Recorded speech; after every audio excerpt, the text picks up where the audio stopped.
这是一段没有音效的视频，它或许构图还行，但画面并没有逻辑，而这是给我们画面加上音效的效果。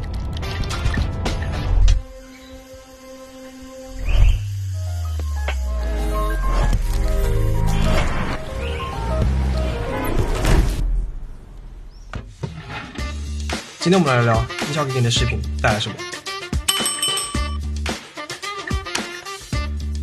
我们通常所看到的画面只有视觉一个维度，而声音可以带给我们氛围感、沉浸感，甚至画面之外的想象。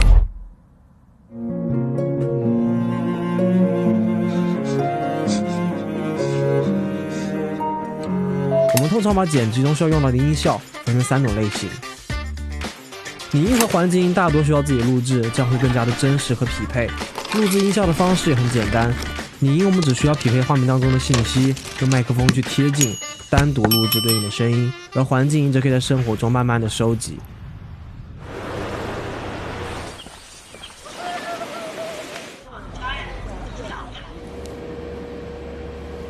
平时我会随身携带一支佩戴灵活、专业收录多样化的无线麦克风，它体积小巧，佩戴无感，可以随意吸附，背架还可以拆卸旋转，始终对准声源。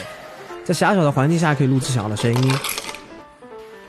使用接收器可以直接连接手机，而且它内置存储空间，不需要携带拍摄设备，随时随地就可以录制音效。如果你有一台 Pocket 3或者 Action 运动相机或者360，你就可以享受到 DJI 生态智能带来的原声级质感。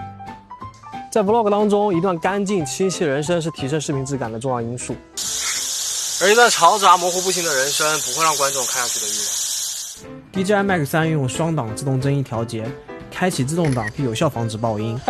喂，我拍照呢，等一下啊！开启动态档可以让2个人的对话音量均衡。我们要去吃什么？站在地上就是给世界的一根中指。而2档主动降噪也可以把噪音隔绝在外。